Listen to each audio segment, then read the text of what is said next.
Good morning and welcome. Today I am in Greenwich, South London, and we have a very exciting one today. We are working on a very, very large project for a postal company, and we are in their brand new warehouse with not many markings on the floor. We've been tasked with marking out lots and lots of van bays, arrows, pedestrian crossings, and even sort of wayfinding. So we've got lots of different colours. We've got white, orange, green, yellow, black, I think even some purple chucked in the mix. The reason why this is an exciting job, it's one of my personal favourites. We are inside, so we're not affected by the weather.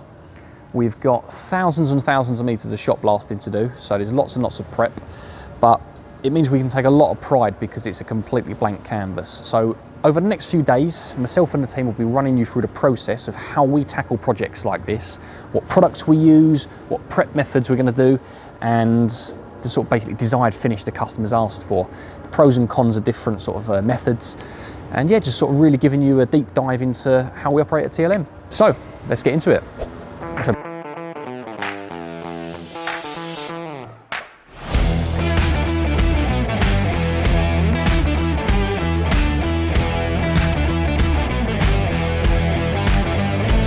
Right, so we've chalked out, put the marks down for that one there.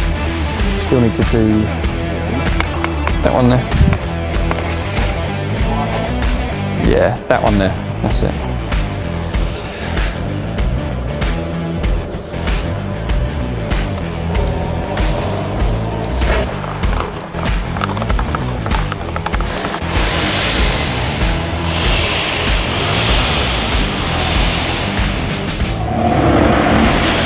Then when you put it down on the floor, Sam, just take it back a little bit so you can get it dead on the chalk.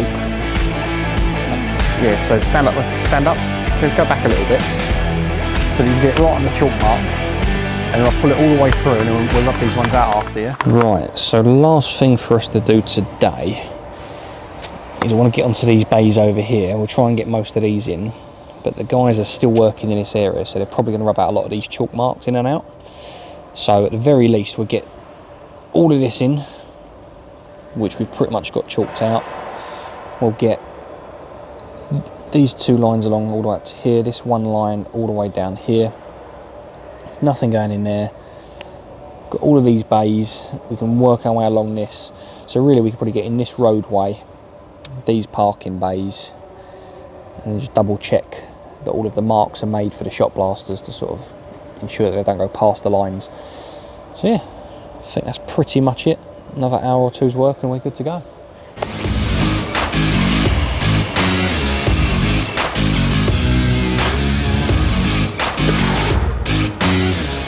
Creeping up on midday. This is our second day here in Greenwich. We are about halfway through the warehouse, as you can see, and we are probably about 70–80% of the way through the markings because most of the chalking out is to be done on that side. Over here you can see the guys from Poland working meticulously on the conveyor belts. They should be done in the next sort of 24 hours or so. And there's like a small little office to go in here behind me. So there's quite a big space where there aren't any markings. Making very good progress. And then tomorrow we have the shot blasting crew coming in from Essex, who will be absolutely cranking through all of this. So we need to get ahead of schedule, get some of the arrows and crossings in tomorrow morning. Right, so day 3 back here in Greenwich. Shot blasters are set up and cracking on. You can see them in the background over there. So today's plan is to get as much of this shot blasted as possible. We've got all the lines terminated, we've rubbed out all the bits of chalk we don't need. And then myself, Rosie and Pete will be cracking on, chalking out the other half of the warehouse, ready for day 4. We're gonna have a short day today in here. So the plan is we're gonna clock off around about 12 o'clock, go back to the yard and get the paint machine set up ready for tomorrow so we can start getting some of these bays in. So here we got some really small steel shot, actually a mixture of sizes in here.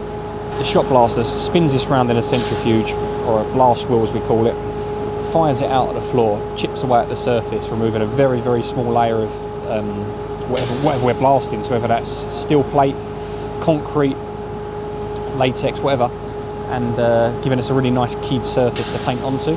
We also use it for paint removal as well, so it's really good for that if you're doing a slower blast.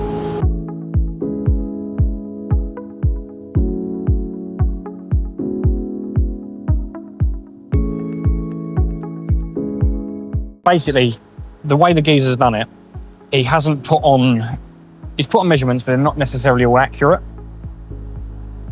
and you can't rely on these to necessarily work our way back.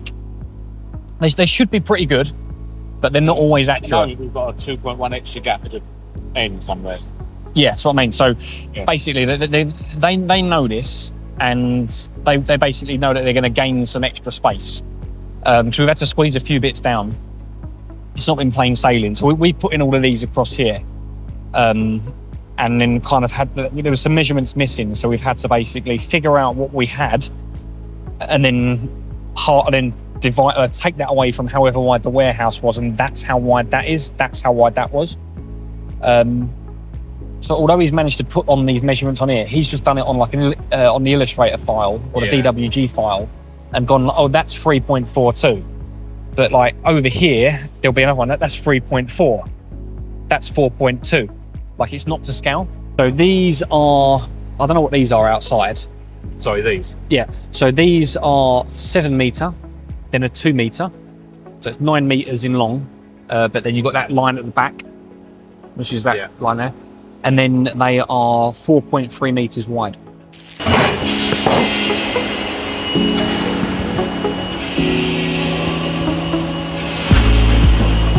Plaster in the paint machine, and everything. We can just move them, take the sides, and we'll just, we can move them out of the way.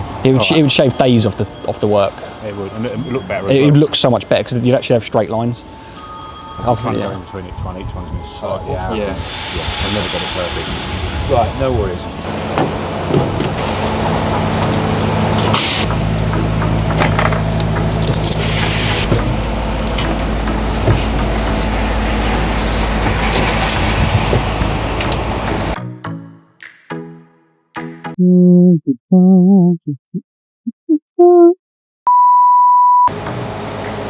But we don't want all them bits getting caught up in the filter. See which one works best for this paint. We've got the XHD tips, which are typically used for spraying stuff like MMA. It's got a square sized or like a square shaped letterbox nozzle, or we've got the typical lining tips, and they're like oval shaped elliptical nozzles. For some reason they work slightly different. This works better for thicker paints. Although this is quite a thin paint, it's got a fairly high sort of, I don't know, like viscosity. It doesn't atomise too well, so we might have to go for one of these.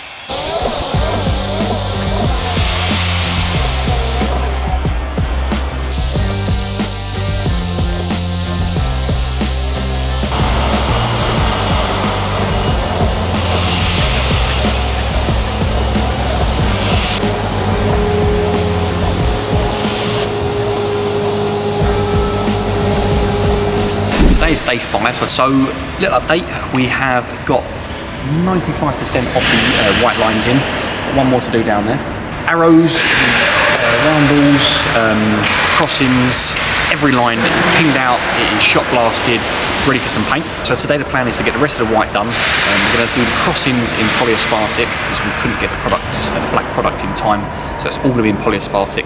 The roundels, we've opted for a tricolour, so they're going to be white background, black lettering and a red circle around them. So what I'm doing now is jumping on the paint machine, getting some white down, and yeah, let's get cracking.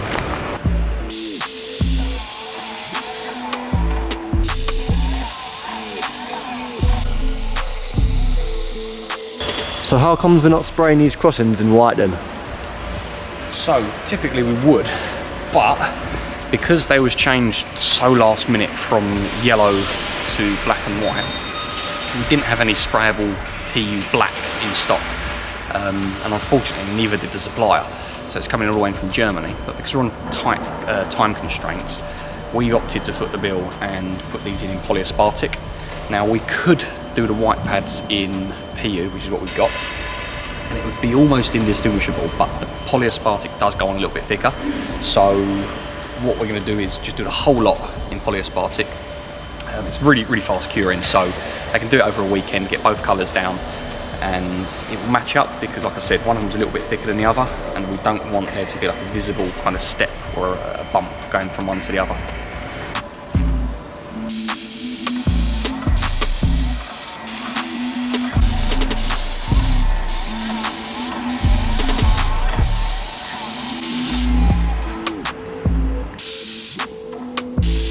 In Greenwich, it is day number 6 on site.